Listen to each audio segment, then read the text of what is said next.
Hi friends, welcome to N kitchens. நம்ம இன்னைக்கு வீட்டிலே பன்னீர் செய்ய போகிறோம். வீட்டில் 1 லிட்டர் பால் இருந்தால் போதும். 100 200ன்னு காசை கொடுத்து வாங்காமல் நம்ம ஈஸியாக செஞ்சிடலாம். இப்போ நான் 1 லிட்டர் பால் எடுத்திருக்கேன். நல்லா திக்கு பால், ஃபுல் க்ரீம் மில்க்கு.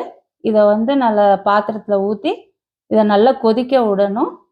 இது நல்லா கொதித்து மேலே பொங்கி வர வரைக்கும் நம்ம வெயிட் பண்ணணும். அதுக்கப்புறம் நம்ம வெனிகர் சேர்த்துக்க போகிறோம். அந்த வெனிகரில் பார்த்தீங்கன்னா 1 ஸ்பூன் வெனிகர் எடுத்திருக்கேன், 4 ஸ்பூன் தண்ணி விட்டுருக்கேன். அதை தான் நான் இப்போ இதை கலந்து விட்டுக்க போகிறேன். இப்போ பால் நல்லா பொங்கி ஆரம்பிக்குது. இப்போ நம்ம இதை எடுத்து விட்டுட்டு நம்ம வெனிகரை கலந்துடலாம். இப்போ வெனிகரை ஊற்றுனீங்கன்னா பால் கரெக்டாக உங்களுக்கு தண்ணி தனியாக, அந்த பால் கட்டிகள் தனியாக திரிஞ்சு வந்துடும்.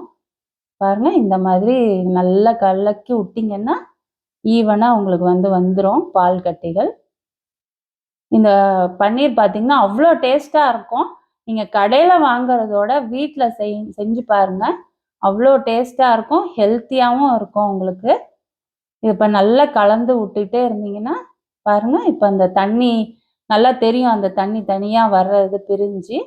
இப்போ நம்ம ஒரு பெரிய பாத்திரத்தில் வடிகட்டுறதுக்கு இந்த மாதிரி ஒரு கண்டெய்னர் வச்சுக்கலாம். அது மேலே ஒரு வெள்ளை துணியை போட்டு நம்ம இப்போ இந்த பன்னீர் செஞ்சதை இதில் போட்டுக்கலாம். இது எல்லாத்தையுமே நம்ம இதில் ஊற்றிக்க போகிறோம். இப்போ அந்த இருக்கிற தண்ணி எல்லாமே வடிஞ்சு கீழே உங்களுக்கு அந்த பாத்திரத்தில் வந்துடும். இது மேலே கொஞ்சம் நம்ம பச்சை தண்ணியும் ஊற்றிக்கிட்டோம்னா அந்த வெனிகரோட புளிப்பு அது அந்த தண்ணி எல்லாமே கீழே போயிடும். இப்போ இந்த துணியை நம்ம கெட்டியமாக புளிய போகிறோம். இது எல்லாத்தையும் சேர்த்துட்டு இதை நல்லா நம்ம இந்த தண்ணி கீழே வடிஞ்சிரும். இப்போ லைட்டாக நம்ம புளிஞ்சு விட்டுக்கலாம். புளிஞ்சு விட்டுட்டு ஒரு அரை மணி நேரம் அப்படியே நீங்கள் வச்சிட்டிங்கன்னா இருக்கிற கொஞ்சம் தண்ணி கூட உங்களுக்கு அந்த ஓட்டை வழியாக வடிஞ்சிரும். இந்த தண்ணியை நீங்கள் வேஸ்ட் பண்ணாமல் சாம்பார் அந்த மாதிரி எதுக்காவது யூஸ் பண்ணிக்கலாம். ஃபுல்லாக ஸ்ட்ரென்த் எல்லாமே அந்த தண்ணியில் தான் இருக்கும். இது வெறும் ப்ரோட்டீன் தான் உங்களுக்கு பன்னீர். இப்போ இது மாதிரி ஒரு கண்டெய்னர் உங்களுக்கு கடையில் விற்கிது. நீங்கள் அதை ஆன்லைன்லேயும் வாங்கிக்கலாம். இது இந்த பன்னீரை வச்சு மேலே ப்ரெஸ் பண்ணுறதுக்கு இதுதான் நான் இன்றைக்கி யூஸ் பண்ண போகிறேன். இப்போ அந்த வடிகட்டியிலே நான் உள்ளே வச்சுக்க போகிறேன். ஏன்னா அந்த தண்ணியெல்லாம் அதுக்குள்ளே இருக்கிற கொஞ்சம் நெஞ்ச தண்ணியும் வடிஞ்சிரும். இப்போ இந்த துணியோடையே நம்ம இது உள்ளே வச்சிடலாம். இது மாதிரி நல்லா எடுத்து விட்டுட்டு உள்ளே அமுக்கிடலாம். இப்போ அந்த மூடி காமிச்சேன் இல்லையா, அதை இப்போ உள்ளே வச்சு நல்லா ப்ரெஸ் பண்ணிடுங்க. அப்போ தான் ஈவனாக உங்களுக்கு எல்லா பக்கமும் அது ஸ்ப்ரெட் ஆயிரும். நல்ல ஒரு பாக்ஸ் ஷேப்பில் உங்களுக்கு கடையில் வாங்குற மாதிரியே பண்ணியிருக்கும்.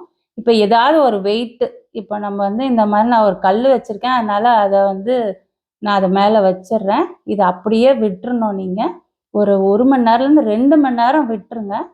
இப்போ பார்த்தீங்கன்னா எடுத்து பார்ப்போம். இது அப்படியே மேலே தூக்குனீங்கன்னா அந்த கண்டெய்னர் கீழே வந்துடும். உங்களுக்கு எடுத்தீங்கன்னா அதை எடுத்துட்டு மேலே அந்த துணியை மட்டும் எடுத்துடலாம். நம்ம இப்போ அந்த மேலே அமுக்கின அந்த போர்டையும் எடுத்துருவோம். பாருங்கள் எவ்வளோ அழகாக வந்திருக்குன்னு. இப்போ இது கடையில் தான் வாங்கணுன்னே நினைப்பாங்க நிறைய பேர். அந்த அளவுக்கு உங்களுக்கு பர்ஃபெக்டாக வந்திருக்கு. பன்னீர் பாருங்கள் எவ்வளோ சாஃப்டாக இருக்குன்னு அந்த கட் பண்ணும் போதே நம்மளுக்கு தெரியும். பாருங்கள் அவ்வளோ சாஃப்டாக இருக்குது பன்னீர். இதை இந்த மாதிரி க்யூப்ஸாக கட் பண்ணிக்கிட்டிங்கன்னா பன்னீர் பட்டர் மசாலா என்ன உங்களுக்கு வேணுமோ அது மாதிரி பண்ணிக்கலாம். ரொம்ப நல்லாயிருக்கும், சாஃப்டாக இருக்கும்.